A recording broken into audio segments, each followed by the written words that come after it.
Hello. Ah, hello. It's time for a serious podcast voice.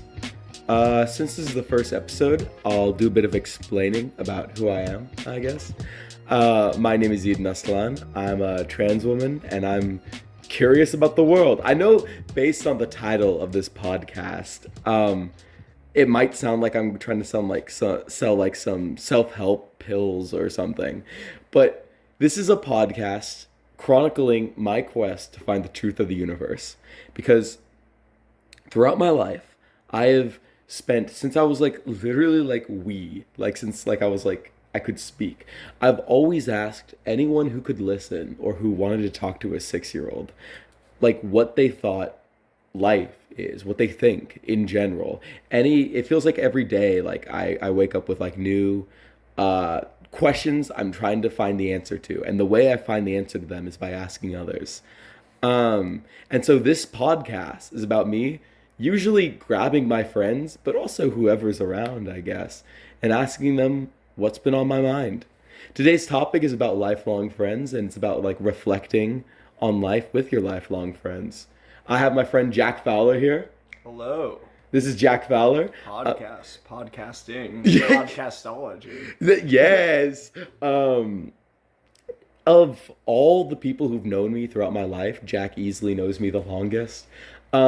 We met in our sophomore year of high school. Oh, I'm 23 also. I just graduated university. We have a lot of life experience. We are possibly the wisest people on the planet with the most life experience. We met when in our sophomore year. It was during Your Good Man Charlie Brown. The greatest show on the planet. Greatest show on the planet. Jack was Pigpen because he's gross. This is actually very accurate to me. And my mom was like, "This is the perfect part for you." And she said that to me like at least 100 times during the play. It was, so I'm like walking around, and I love theater, but the people I was with theater with, I was kind of just always like it was a bit too theater for me. As we say this, I'm surrounded by chips and broken saltines that I ate yesterday. I'm in Jack's room, and it's low-key, it's kind of Pigpen core. But I'm walking by, and I hear this guy going, "I can name he was like, go ahead and try it. Try to name a country that Britain hasn't invaded, and I'll tell you when they did." And his name was Maximum White. And the other person talking to him, challenging him, was Jack Fowler. And Jack would say, like, Iceland. And Max would be like, Iceland was ruled by Norway in the 1600s. Denmark. But Denmark at this time. Well, it was also part of Greenland. Well, it's still current. He talks just like this, by the way.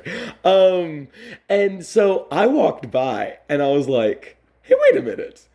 I know I like history because I was a very interesting child. I would spend a lot of my time, and Jack, I think you did this too, reading Wikipedia articles. Wikipedia is a godsend. It's a godsend if you're a boring child with no friends. I still do it. How many of you too. have looked at the Mithras on Wikipedia recently? Great God. the Mithras of Sisyphus. I was recently like reading about like why cats were different colors, and it did read me, but also led me to the history of the Kush Empire. So lovely reading about Kush. Gotta the Kandakes. That's where we get the word Candace from. Dude, so this is the Why We're Friends podcast. Our first adventure together was, it was opening night of Your Good Man Charlie Brown. We're in Maximum White's car, going to Denny's to annoy some minimum wage workers. And we go to a gas station, and we see this man with a chihuahua standing perfectly upright on his shoulders. He turns around, and the man looks exactly like Santa Claus. You've seen a pirate with a parrot? It was a lot like that, but with a chihuahua, which is, I don't even understand the physics of that. Yeah. This interaction we had with this man, he would later offer us free weed that was purple. From a bag. From a bag. He called me a cute girl. This was before I transitioned, so he kind of knew before I did. Shout out to that guy. It's because he was Odin. He was Odin. He was Santa. And also, I guess we're giving a bit of a history of like our friendship. me and Jack were both sad through a lot of high school. We were sad boys. We were sad. We were sad boys. Now we're sad boy and girl. And so like a lot. We just have like. I guess that's why Jack's the first episode of this podcast. If there's possibly if we're honest with ourselves, and Jack, you're going to call me a bit of a like spacey right now, but like follow me on this. Jack keeps me humble.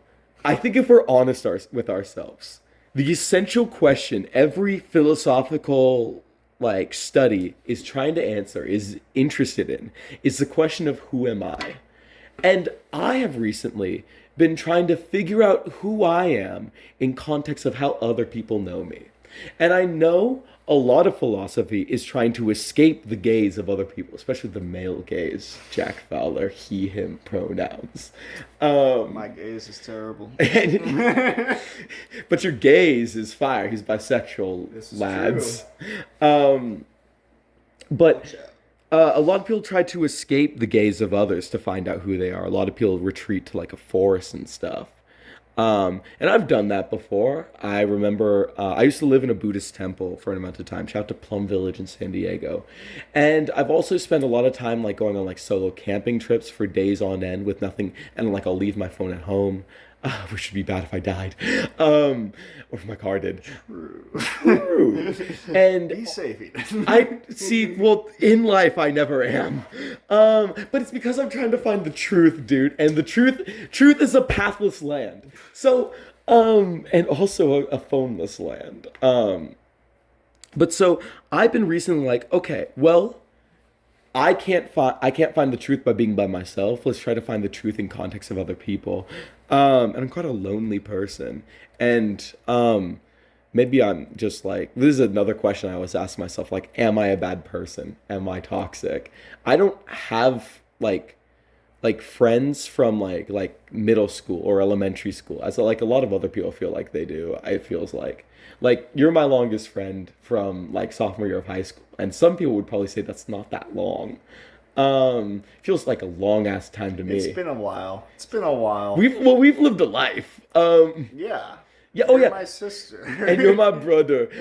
So yeah, after like we encountered Weed Santa, we would then like every other weekend we would go on like we'd visit like a different religious buildings. Like we visited Sikhs, Zoroastrians, every type of Christian you can imagine. We were also banned from the Church of Scientology. We visited cults. Well, Eden was. Okay.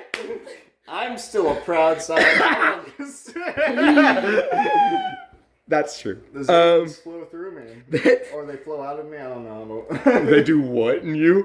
And then so we did that like all throughout high school because we're curious people. I guess like we've always been curious people. Yes. And we want to find the truth. We were also driven around by a maniac. We also driven around Maximum White. He will be in this podcast, not throughout the podcast, but at least in this first episode. I think Maximum White will be a major character in this. But no, so we're curious people, and I guess we're always trying to find the truth of the universe. Secret to Life podcast title. We'll make merch eventually and a Patreon. Oh yeah. And we'll be on Kimmel soon. Kimmel will love us. Kimmel will fucking the best talk show host, Jimmy Kimmel. That's my go. You know what's crazy is I watch Stephen Colbert. Well, I used to in high school, but I do occasionally. I only watch Oliver now. I don't watch any of them anymore. All my news comes from what's a funny joke that won't be taken out of context in the first podcast. I made it up. All news I know is what I made up. But no, so Eden finds her news in the street. I make the news, baby. So I guess that's, and I've even after like Jack went to one college, he went to like a 4-year college. I went to community college, so I took a gap year, and I just recently graduated from UC Irvine. I don't know why I'm afraid of doxing myself. I guess I don't live there anymore. With the a theater Irvinites degree, will come for you, dude. They will. I will. They diss on invented Irvine Ronald a Reagan. lot. They will. They did invent. And they are the highest. They buy the most of those Tesla Cybertrucks than any other city. No. This city, the city we're in right now, I think per capita. No, actually, Irvine does. Per capita? Genuinely, yes. There was a point There's a lot of people in Irvine versus here. There was a point where 30% of Cybertrucks were in the Orange County area. Good God. Isn't that great? Anyways, so I'm right now, my question for the podcast, now we can get into it, is finding out who I am through how other people know me. And so a good first question would be, since it's the first podcast, I guess, is Jack, who am I? But I think that's a selfish question. And so I kind of just want to throw out, me and Jack are both at kind of like crossroads in our life. Jack is applying to be a lawyer for reasons he's figuring out.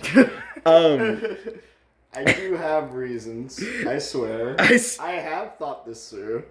This will not be a torture trap of death. Yeah, and I am going to spend the next... I'm out of school for the first time in my life, aside from that gap year I took. Like, even when I was in that gap year, it was with the idea that I will be going back to a 4-year eventually. Because my mother's an immigrant from El Salvador, and she...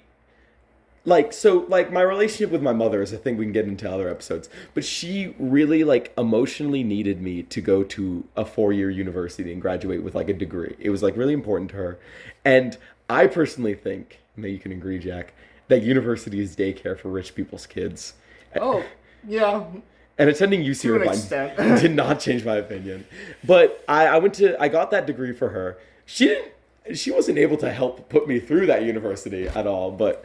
Which I feel like is kind of unfair, to put the pressure on you to go to university and no, that's kind of baller. Yeah. She's like, I need you to do this. I will not be paying for it. I think that student loans should all be on her, dog. But no, so you're going to hear that a lot in the podcast. But no, so I just graduated with a theater degree, which is possibly the most useless degree to graduate from university. Unless you do it the way Eden did it. I guess we can begin. In your eyes, how did I do it? Honestly, when I heard you were getting a theater degree, I could not imagine, what you accomplished. At least what I've seen what you've accomplished. I go down there, and, Eden's, running the show. She's directing, she's... everybody knows her. Everybody knows she's talented. I was a part of one of her shows. It's true. It was very good. It was very good. And she was working with very talented people. And it was just clear to me that, she was getting paid to do it. She was working with budgets and stuff. So I think what happens with most people with any topic is they go to study it and they do what I did, which is in college.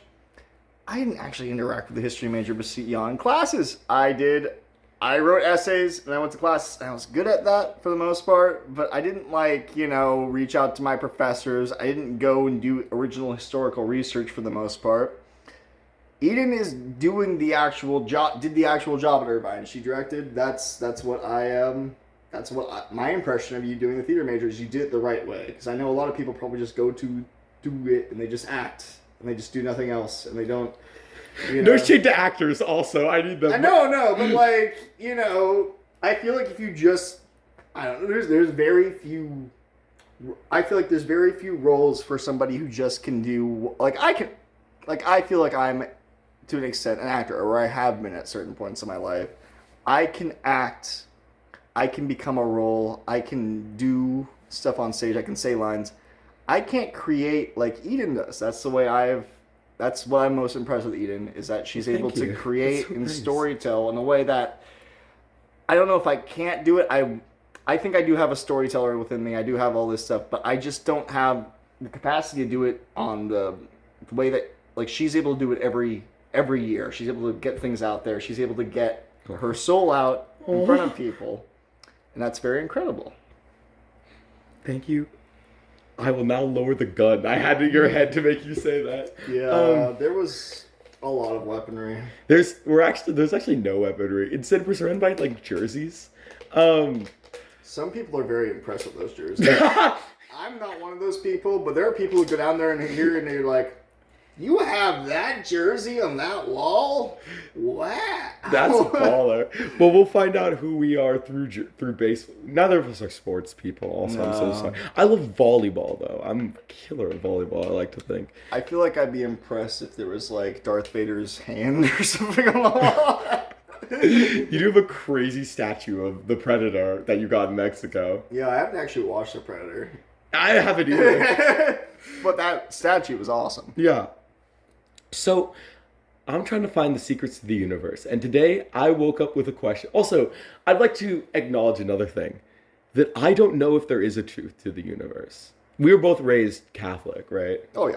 Yeah. When you're raised Catholic, I've been forming this theory, and also everything on this podcast is half-baked, so there's no way you can email into it, but if you hate me... we should set up an email right now. aslaneden.com is my website. There's a contact form. Oh, no, you've just doxed yourself. No, I did. Dude, people have to... Whatever. So, you set up your own email for the podcast, and you only have podcast emails if it becomes popular. Did I not say my name in the beginning of this pod? I do only... Also, Jack Fowler's name... Jack Fowler is not Jack Fowler's first name. Jack is his first name. Fowler is his last name. But Jack Fowler's... My name is David Wells. Sorry. This is David Wells, and I am... That's the name I give to Scientology every time. I am, Martha... Stewart? Aubergine. It's not like an egg. Like like a trans person in a closet, or like an egg, the thing that like chickens an aubergine lay? is a type of egg, right? No, I think it's a color. Wait, computer, Google it. Computing. I left my phone. Wait, we'll get chat. I'm also a Twitch streamer. That's another thing. But I won't. What do I do right now? So So what I've been thinking is, like, I think when you're like raised religious, or maybe one thought, when you're raised religious, or if you're still a lot of people will have one religion, then they'll switch to another religion. A lot of people are Protestant and get a bit like of a spiritual experience. Or maybe if they're in college and they do shrooms, they become like Buddhists, in quotes, right? But really, I think that truth cannot be found through following another person, basically. I think if you follow like a scripture or follow another person, but specifically with scripture, you will find the truth of that scripture, but not the truth to the universe. Now, here's what I think is I also think that there probably is no truth to the universe. Really, what this podcast is a depressed woman trying to figure out why she's sad. But interpreting Kierkegaard. And interpreting Kierkegaard. Kierkegaard loved religion, though. He was so pissed about Protestants all the time. I'm more a Gloria Anzaldúa gamer myself. But so like when you're raised, I think the reason why I interpret all this stuff in the guise of secret to life, truth of the universe, that kind of whatever it is because when you're raised in like a Catholic household, you're taught that there is a truth to the universe. It can be found in this Bible. And if you ever have a question about it, or if you're ever confused about it, you can go to this priest guy. And it's better than therapy, because you'll say what you're going through, and the priest will give you a concrete answer given by God, who has the answers to everything. There's a truth, that God has the truth to the universe, and he'll tell it to you if you ask. And then when you die, because you were a very good person, the truth, you'll live in the land of truth, basically. And like when you reach a certain age, and when you figure something out, God will descend down and be like, good work, my son. Good work, my daughter. You found out the truth to the universe. All that stuff before, it was idle, petty things and distractions created by Satan. Now you can live the truth. And when you hit like a certain age, maybe not a certain age, when you start to question your religion, and when you move away from Christianity and maybe to like agnosticism, whatever you find, like atheism and all that stuff. Militant atheism. Making fun of another friend of ours. Militant atheism, the Tinder bio goes hard. And he is militant, guys. Believe in God. I'll kill you. No, so like when you lose, like, because a lot of people are victims of their conditioning. We all don't see the danger of our conditioning. The way we were raised is our conditioning, and it's internalized. And so for me, and I want to know your thoughts on this, I realized recently when I got out of school, I still had this idea that God would descend down, not as God, like the big guy with the beard, but like some form of the universe. Something would descend down and be like, "Oh, Eden, good work. That part of life is over. It was all a sham. Here's the real Here's the world now. real life." Here's the real world." Yeah, and I would start living like my adult life, the real life. Did you feel that way too? Yeah. You've been living as an adult longer than me. Here's the thing. I just kind of... It makes me feel better, at least. I feel like there's a universe that is a reason for everything. There is a story for, like, everything. That's probably not true, but I feel like everything I've experienced right out of, like, from college. Because college was confusing as fuck. I didn't know what the fuck I was doing until last year. And then, I get into the real world, and I'm doing a job for people I don't believe in, you know, in a very real sense. But, and I'm just like, what do I do now? I am making enough money that I could just go and, like, find an apartment somewhere, but I want to, I don't know, see how far I can go. That's why I'm doing law. I'm going to try to do law school. Or that's why I started doing the testing for law school or whatever. And then I did Jack got a perfect score also. And I'm a theater artist. I don't know what that means, but to me, that's pretty cool. It was a 179 LSAT for all you listeners to be impressed out there. But, like, I really just did it because I was like, I want to see if I can go further with something. And now I don't know. And now I'm going to apply. But the point is, like, life starts when you want it to start, really. Like, Okay. yeah, that's how I feel. Is like, if I really wanted to right now, I could go. And life is everything. It's everything. It's building yourself up. Like, so, I was saying that, like, life starts when you want to start, meaning, like, you can go just, like, build your community. That's how I see life starting, is when you go and build your community. And you try to get involved with the things around you. But really, I don't know, life is anything. It's anything. Fuck. This is not going nowhere. Well, let me toss you a line.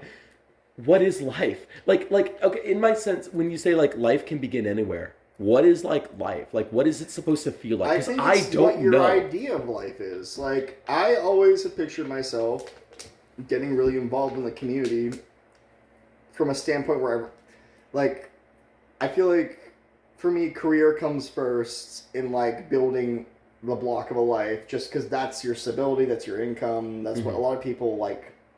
The fact is, a lot of people value you for, like, what you can provide and what you're doing for society, and, like, you value yourself based on what you're doing for society. It doesn't have to be like a capitalist, like, I'm doing my job, and it's providing this value, and it's this, but it's like, I think most people value themselves on what they're producing for society in any sense. Like, that's like beyond economic systems. It's like, you are, a lot of people, I feel like right now, don't produce anything. I know because I many times I don't produce anything in life. I just play a lot of Paradox games. I play a lot of Paradox games, and I scroll through a lot of Reddit, and I read shit, and I know that the whole world, like, a lot of people are like that right now. At least when the people that aren't forced to work to survive, you know. Hey, no judgments. Those are our listeners. Yeah, but I feel like there's a lot of, I don't know. At least I place a lot of value on what I can do for people, and I feel like right now, my life hasn't begun almost because I'm not doing anything for people that I value. I really want to. So, is life in that sense, like, let's look at it in how we're told life is supposed to happen. In our current society, we're still living in the kind of, like, 1960s model where, and we, listeners, this is going to sound crazy, but I was once a man. And when you're raised a man, let me tell you, life is really easy. It is, if I wanted to, I feel like I could have led such an easy life. We both grew up, like, vaguely middle class. Yeah. And when you're a man who grows up vaguely middle class, going to vaguely good schools, you grow up, you don't act weird, you learn how to be normal, in quotes. You find Try not to get bullied. Try not to get bullied, or you become the bully. Then you find a goyle you like. And then you two, after high school or maybe after college, during high school, you get into, like, a sport or a random science you like. You apply to college, you'd marry the girl, or find a girl to marry in college, and then you grow up, you have 2.5 kids, you have a house, and then you die. But I have this thought, and I see how easy that is. I see how it's affected my parents, and I see the generations before me. If that happened to me, and I think about like being on my deathbed, looking at that life, I would say that's the life that thousands of others have lived. That's so boring. That's not real life. Because these people aren't happy. I look at, and that's another question I'm always asking everyone, especially older people, is, are you happy? And universally, I have been told either like a yeah or a no, except by people, I've only gotten emphatic yeses by the weirdest, most ostracized people in society. And I myself am quite a weird, ostracized person in society. And I want to talk about servicing your community. I think that's the greatest thing you can do. Oh, yeah. If anything, like, I'm like, if there's any one way you could live your life, it should be like in service to the community. I have that same sentence on my website. Shout out to my website. In service to the community. The only question is, what is your community? What is your community? But also, since high school, I've moved every single year, except for when I attended university, which I was there for 2 years, and that was the most I've stayed in one place. And I feel like I've lived a lot of different lives and really serviced the community in all those places, and I still feel empty. And I still feel like I haven't found what life is yet. Well, I think that your premise of everybody who's lived, first off, I think that you're right about the 1960s dream still being, I guess, technically the dream. Yeah. Or I don't know. I'm gonna grab more Jack got margaritas. You keep talking, I'm listening. Right. I think your premise of that not being the thing that being the thing still, I think it's wrong, because I think that a lot of people nowadays don't dream of that. Life is different, definitely. And a lot of people dream of being successful. Like, I think the new dream is like, I want to be famous, in some way or whatever. That's the thing. I saw that. I don't think that the most people that live, I don't know. There's a lot of different ways. I think you can be happy doing whatever path in life you choose, as long as you chose it. And there's a lot of people. There are a lot of people who are happy doing the thing that you're talking about. Just marrying a girl, settling down, doing 2 kids. That's a good life. That's a good life if you live it the right way. Yeah. You do it the right way. I don't think everyone who's done that is miserable. No. But I think you are completely right, and you have to find your own truth. You have to find what you believe in, what will make you happy. And I don't think there's any story or path that you can tell for that, because you make it in retrospect. You make the story in retrospect. Speaking of famous thing, you're completely correct about that. I saw a terrifying study done that something like 60% of elementary schoolers say their future job is to be a YouTuber. That's horrifying. Well, that's not going to be true much longer, because now it's going to be something else. Yeah. I think I saw you that day already. I want to be Logan Paul. Everybody wanted to be Logan Paul 5 years ago, Eden. You're behind the curve. Who's the biggest guy these days? Donald Trump? Donald Trump. That's really what it ends up being, is they all just want to be Donald Trump. They all just want to be Donald Trump. I don't think Donald Trump wants to be Donald Trump. Is the only one. Yeah. No. But you said something so smart for once. I don't know. Yeah, get fucked. No, but you were talking about how like a lot of people find the thing that makes them happy. Can happiness come from... Here's a question, and I feel like I overgeneralized what you said, but it's for a transition. Yeah, go for it. A gender one. Most of what I said was mess. Let's go for it. Dude, I love everything you say. Mwah. We're gonna make out on this couch right now. Oh, yes we are. We're on a couch. You can hear it. Cast. Dude, I called them cast now. I'll find what to call the people. El Pueblo. Can happiness ever come from an outside force? Not even just like work, but can happiness only come from something internal, like an internal realization, an epiphany? Well, okay, actually, I was immediately going to say no, but I do think that in a certain sense, if you live your life almost like... This is going to sound like I'm fucked up, maybe. I don't know if I'm going to wrote this. I'm ready. If you live your life almost like an animal... This podcast is about being wrong. If you live your life almost like a fucking animal... Yes. 100%. You can be happy. If you don't think. You don't think. I've met so many people who are just so satisfied with their lives Because they don't think. But see, But that's the thing. Like, you go for there. When I was especially younger and edgier, and I first started reading edgy things like Gramsci, I was like, oh, these unexamined, foolish people. I don't think it's wrong not to think. No, I think it's a smart thing. I think it's the correct thing not to think. I think, especially like, I'll get into that in a second, but like, I used to be so judgmental, but I was the one miserable, right? Like all these plebs around me. Don't they know how they should be miserable and then realize that they can overcome it? But no, I've met so many people who are like just so fucking happy with the job, their living situation, and I've tried to ask them about what their problems are, and they'll have problems that they're like, yeah, there's a problem, and it's like the biggest thing going on in my life, and it's about like their like football team losing, and that's an overgeneralization, but I think it shows like that thought can't lead to happiness. I think, and I'm going to steal something I listen to, so what a sheep am I, right? I'd also like to say podcast. I'll find a new name for you guys. I like chat. I like chat. I think we'll keep chat going. I am here acknowledging that I was wrong for being judgmental back then. I think I was an edgelord and who saw people literally being happy and be like, no, they should be miserable, and then overcome that like me. And I just stayed miserable, and they just stayed happy. Yeah, where's the overcoming coming? Yeah, no. But the philosopher Alan Watts, who is problematic, talks philosophers. Right? I think Krishnamurti is fire. But there's also a Krishnamurti thing I'm stealing from. Maybe a lot of things I steal from others, because I don't have original thoughts. No philosophers steal from each other, too. Yeah, right? Is thought is not the thing. Thought is the image. Thought is confusion. Thought is thought is an idea. So like, okay, I'm going to take it really slowly instead of going crazy. I have an image of you, Jack. And in that image, I have my preconceived notions of you. I have all these judgments of you. None of them are true. They're just thoughts and assumptions about you. And that is all a thought is, and all a thought can be. A thought can never be something, like you can't, like the Buddha did not think himself into enlightenment. He became enlightened. Well, that's the main thing with meditation, is removing thought.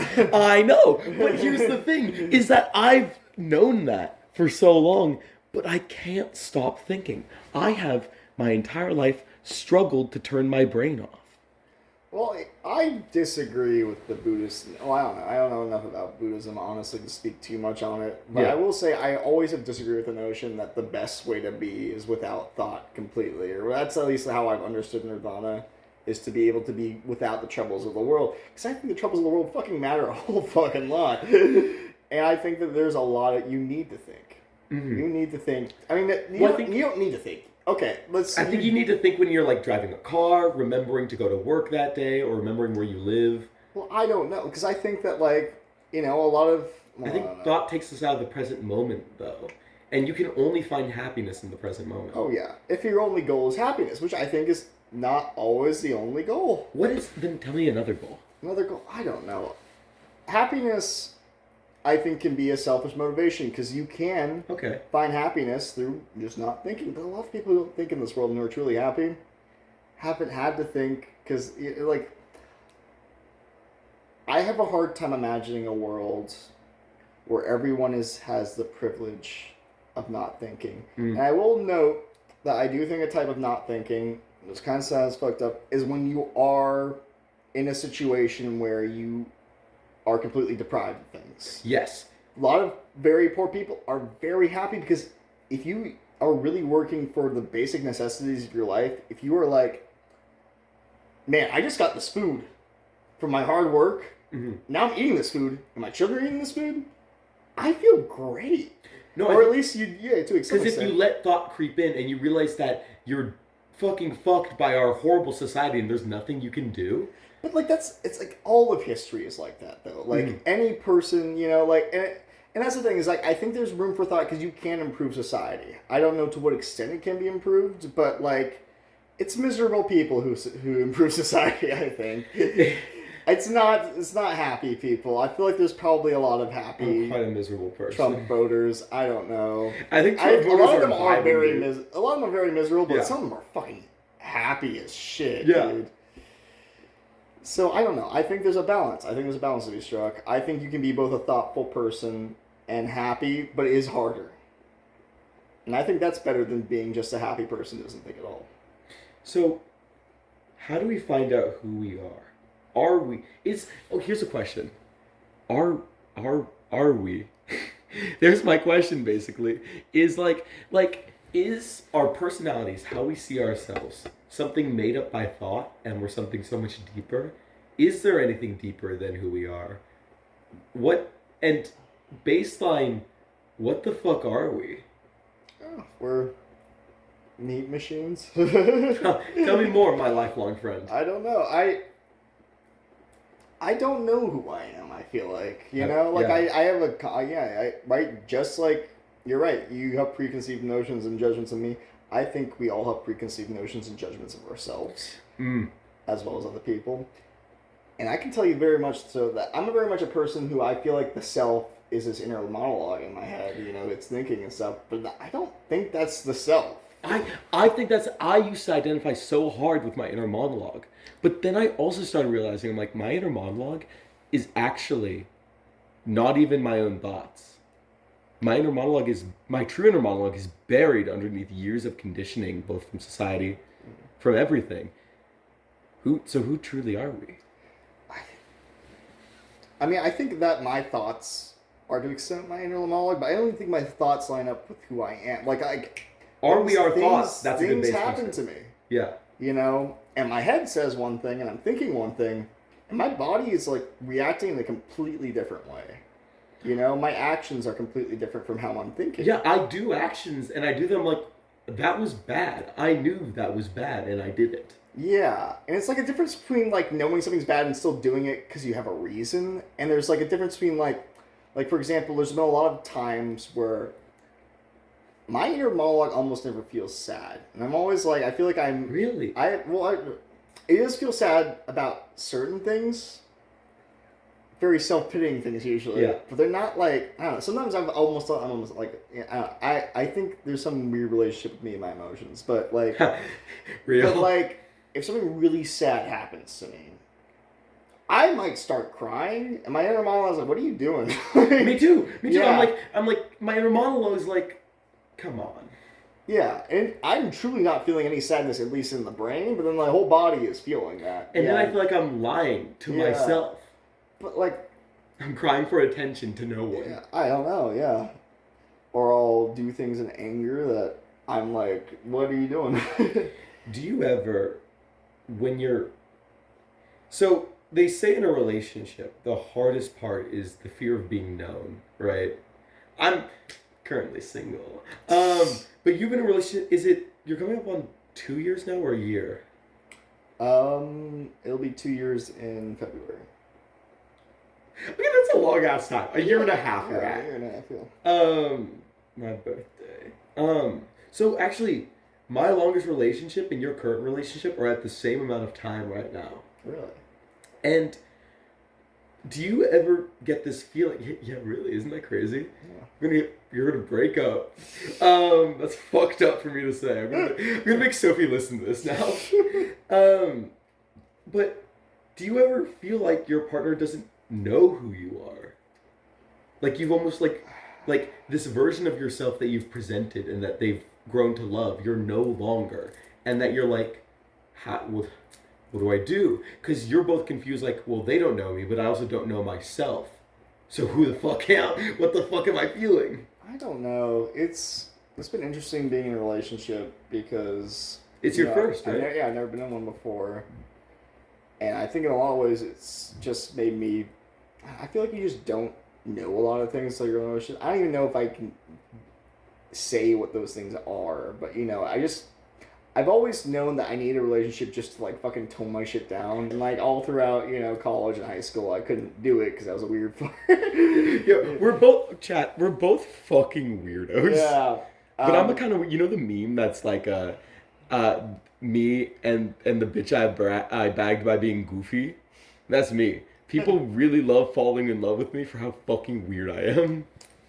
I do it every day. Dude, Jack, we're gonna make out on this couch, We're gonna dude. make out on this couch right now. But I don't know. Being in a relationship has been weird. I don't. I've actually in many never ways- asked you about it. You know, in many ways, I don't. That's another thing with like my emotions. I'm like, I don't know if what I feel is like love as it's supposed to be. You know, like, Yeah. in many like I'm often very detached about this relationship because it's long distance. Mm-hmm. And it's difficult because, you know, you don't, like, I don't think Sophie's ever going to move out of Orange County unless it's, like, she'll do it eventually, of course, but, like, she's not, I don't know. Like, I don't know what her goals are with life and stuff. She just seems to want to sit there and do her job, which sounds awful. Yeah. And she's not going to, like, you know, like, I'm like, you should move in with me. We can be together up here in this house where we don't pay rent. Yeah. Because I'm spoiled. You know, you could be here right now. And she's like, I won't do that because reason, you know, like, I don't know. I'm like, so in many ways, I feel like she doesn't want to take any next steps. Mm-hmm. So I just keep detached about it because it's also good to have somebody. And I don't think I could date right now beyond that. And that's not the only reason I'm with Sophie, because she brings me a lot of happiness. And we have a lot of great time together. And They are great together, by the way, all the Chad. time. You know, like we see each other at least once a month, and usually more. But like, I don't know if I'm like, you know, this has to be forever. And that's always like how I grew up. You know, Yeah. like hearing about relationships. It's like it should always be going for, you know. I don't know. It's weird. And I don't know if my feelings for, like, I think once again, I'm like, I don't know if my inner monologue feels for her the way I should. But then when, like, actual things happen, I do get jealous and I do feel things. Yeah. You know, like, that's Real. the thing, you know? I feel the exact same way.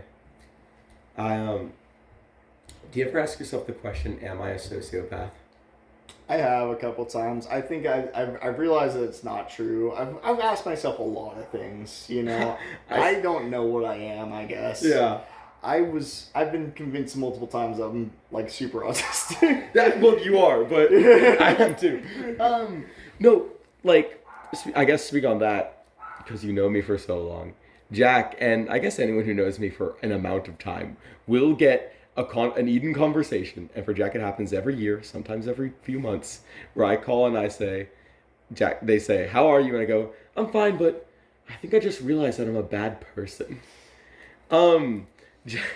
I was in, I'll get a big graphic with it. Actually, it's actually really funny because it's connected to Sophie. So I was gonna kill myself recently. No. And no, it was about, like, remember the improv cult? Oh, yeah. So Okay, that's good. I came to the rescue. yeah, so I was about to kill myself, and then I get a call. I'm like, Chad, I'm like really close, and I get a call from Jack, and I'm like, Jack doesn't call me. What the fuck? And I go, hey, Jack. And Jack's like, hey, Aiden, what's up? And I go, Jack, I'm actually in a really bad place right now. I think I'm like a bad person. And Jack goes, that's rough, buddy, but I gotta tell you, I'm in the best place of my entire life. And I don't speak for like the next 30 minutes, and Jack tells me about the story of like how him and Sophie got together. It's fucking beautiful. And then he's like, I was like, Jack, that's great. He's like, okay, buddy, I'll call you later. Hey, wait a minute, you said you were sad. What's wrong? And then I talk for triple the amount of time. So, one, Jack saved my life. But two, that is like not in those extreme circumstances. I'm constantly grappling with the question, am I a bad person? And I guess the question is, to you, and I'll give my own thoughts after, what makes a bad person? Can someone be a bad person? Yes, I think people can. There's a lot of bad people. Donald Trump exists. Yeah, he exists. Sorry And to there the are a alt-right whole lot of conservatives in other chat. Yeah, I don't know, man. Like, I think you can be a good person and a conservative. I think I have to believe that. Yeah, But I think you can too. oh my god, the things you have to like jump. I don't know. Like, but like also, yeah, what is a good person? I don't know. Like, If you were okay, what is a good describe what a good person is, and we can like in the Gnostic Bible find out what something is by describing what it is not. To you, what is a good person? I think my definition. The thing about my definition of a good person is I feel like there's no universal. I have my own definition is somebody who respects all people, who respect other people. You know, if you're gonna you let other people live. You know, the way they want to like, and that's different because like obviously I don't know. It's somebody who doesn't.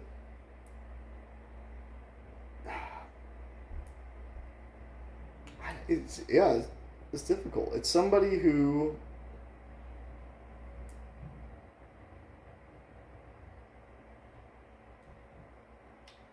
I think I can more describe what I think is good. I feel like Please. I have a vision for what I want the world to be. And my definition of a good person is usually somebody who contributes to that. Mm-hmm. And I think a lot of people think like this. I don't know if it's the right way to think, because,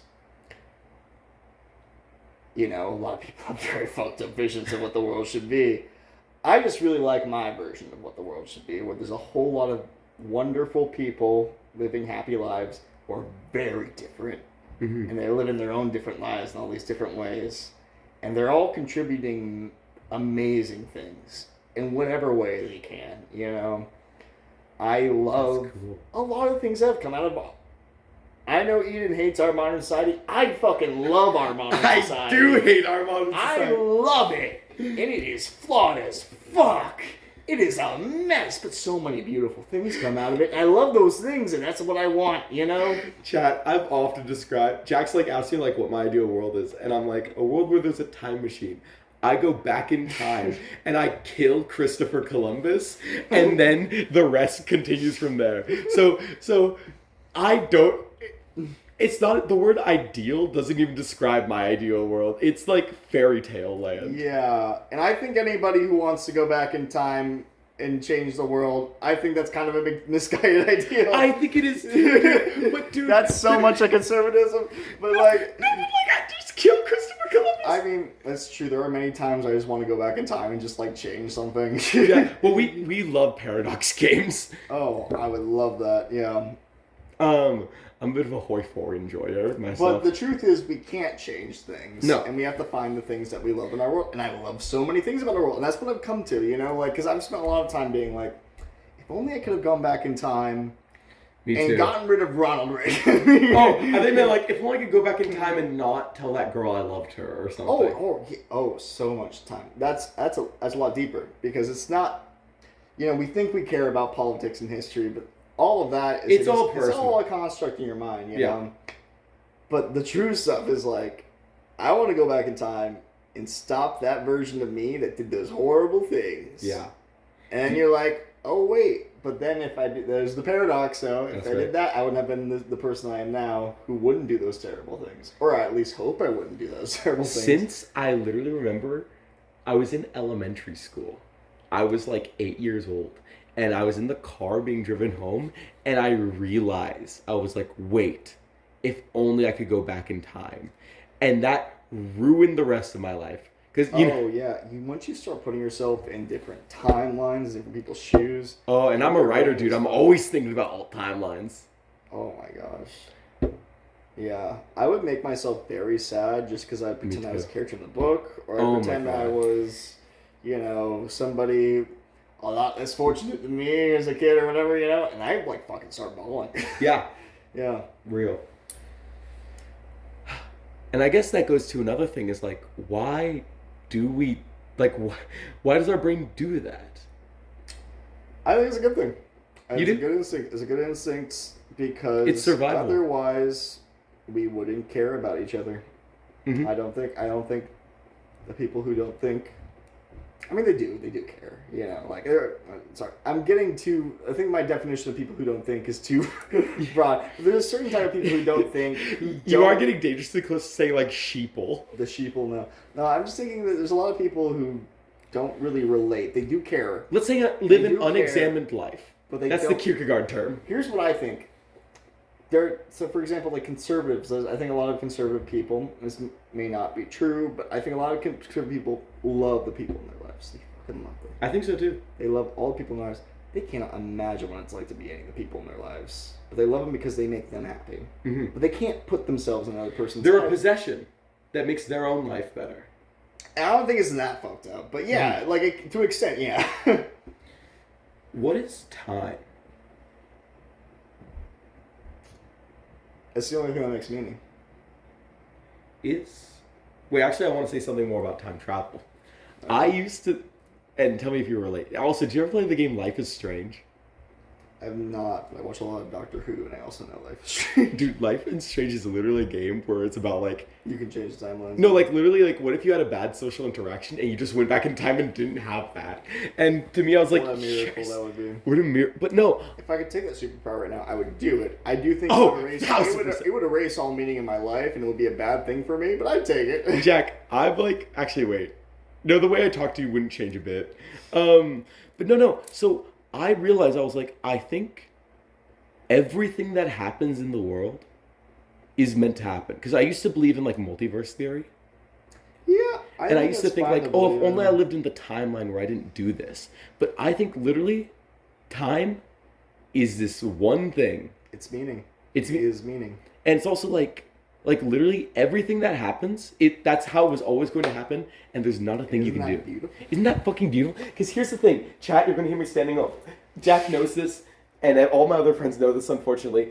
If you get me excited about a topic, I stand up and walk around and dramatically pose. And isn't this world beautiful because of that? The world is so fucking beautiful, dude. But I think everywhere, people are seeking comfort. Whether it's in, like, scripture, or other people, or their educational institutions, or in their government. And now TikTok. And we're contributing to that because I'm going to post some of these to TikTok. And I think... for me, a long time, my comfort when I no longer, like, aligned myself with the Christian faith was this idea that somewhere out there is another version of me that's happy. And this idea that, like, if only this thing happened, I would be happy. But there's no one thing. There is no one false. Thing. It's And yeah, that's a trap. That's a way of thinking. It's a trap. And that's a way of thinking I was always trapped in, yes, for a very long time. And I don't even know what's... I think one of my greatest gifts, and also the thing that sucks through my brain, is I can't remember shit. That is so... Dude, fuck. But I think it's great that I can forget so much. That Jack doesn't remember shit, by the way. I'd like to... Yeah, I remember he everything. remembers a lot of things. Jack doesn't remember shit from a fuck. Yeah, and I'm wondering if, like, my brain adapted that over time, because I used to remember a lot more shit. Yeah. But I don't know. Like, I think it's good to forget a lot of things, just so you can continue on. And that's kind of no thought thing. I think you should always think in the moment, but the part of the thoughts is having the memories, and then... I think memory is the real problem, and I think we're meant to live almost like our ape ancestors did, in letting things go. And does the misery come a lot from the memories coming back? Yes. Constantly. Have you heard anything about how PTSD and trauma works with memory? It changes it. Okay, so I want to know where you're going with this before I say anything. Actually, like, well, I think this is the most important thing I ever learned in college, is how trauma works with memory. Mm-hmm. I read a book about a World War I soldier, and it's about a psychiatrist working with these World War I soldiers, and it talked a lot about trauma and memory, and I just thought it was so important to learn that when you have a traumatic memory or something that really hurts you like that, and you keep, like, flashing back to it often, the only way, because that's a true memory, but it's not a memory. You can't, like, the event isn't, it's something you just feel. Mm-hmm. And the only way to get through that is to create a story around it. And I think the issue is you just got to make a story that works and that can get you past the thing. But then you lose some of the truth of the thing. So it's hard to explain what I mean.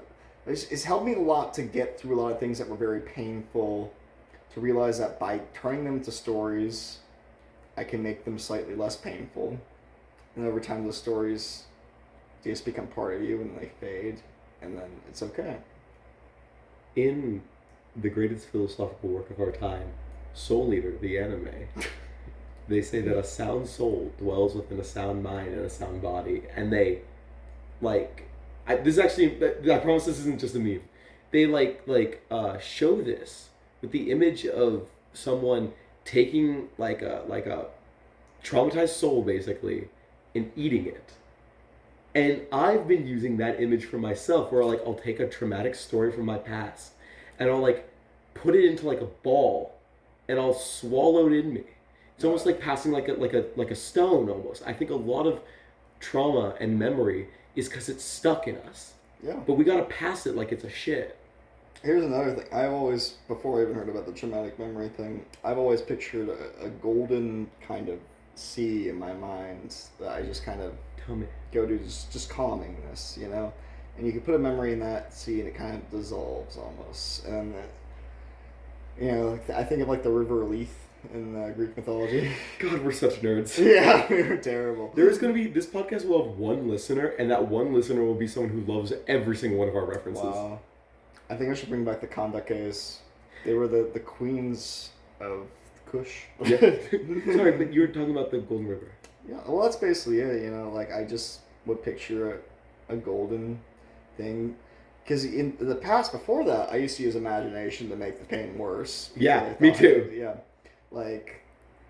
It's still a way of dealing with it. I used to have terrible migraines all the time as a kid. And I'd always picture just an army of goblins, just hidden pickaxes on the side of my head. And it amused me enough that I kind of forgot about the pain for a second, and the pain would come back. It's awesome. Yeah. They're mining you, like in Minecraft. Yeah. Oh my god, so many migraines. Dude, it's hot as fuck in this room. Also, chat. So, but I don't want to take. Bring the fan over. Maybe, but I don't want to change my outfit because I feel like my fit's really good right now. Chat. That's true. How's my fit? How am I dressed? How's your perception of me in this outfit? I'm gonna stand up. All right. Okay. I think those might be suit pants. They are. That are a bit too loose, but also that works with the outfit. This is not a good fit. There's a tank top, a very cool necklace with a sort of, it's like a talisman almost. It is. Made of rock, made of a cucumber colored rock. The inner side of a cucumber. Jade comes in a variety of things. It's like the inside of a cucumber. Okay. Yeah. And then she is wearing a very nice black dress shirt that is also very large. It's like Draco. Anyway, Yeah. I'm taking it off. Chat, Cool. We're getting closer to having sex on this couch. Yes, the makeout session will begin soon. I do also, so famously, I've never shown a dog, my toesies, around. I've never shown another person. I hate it. If I'm not wearing socks, around other people, I feel, uncomfortable. But because Jack peed on the stairs... It was Carlos. Carlos peed on the floor. Jack, Carlos is a human name. You should probably explain that your dog's name is Carlos. He was born on Cinco de Mayo. I don't think we had a choice. Jack's dog peed on the floor. And so I had to take my socks off and throw them away. I feel like that might have not been the necessary reaction, but it was. It was not a necessary reaction. I missed it. But anyways. It was fascinating. We were about to walk downstairs, and he just runs down the stairs peeing. He was speed peeing. He was I need to get this pee out right, because he knew we were going down. I've never seen a dog's pee like that either, because it was like a sprinkler running a stream. Well, he was I need to get this pee out before these two fuckers get step on the stairs. I'm claiming these stairs right now. Anyways, I kind of don't like Carlos. I do like Carlos, but he's very annoying. Yeah. So anyway, my dogs are out, so I'm in a tank top. We're basically about to have sex. And the dog's name is Carlos. The dog's name is Carlos, born on Cinco de Mayo. So I just got lost in your beautiful eyes. And the marg kind of hit the second I saw you. Wait, do you want to refill on margs real quick? Sure. Are you gonna get? How are you feeling on the drunk level? I feel like I'm at like a place right before I find the secrets to life. Like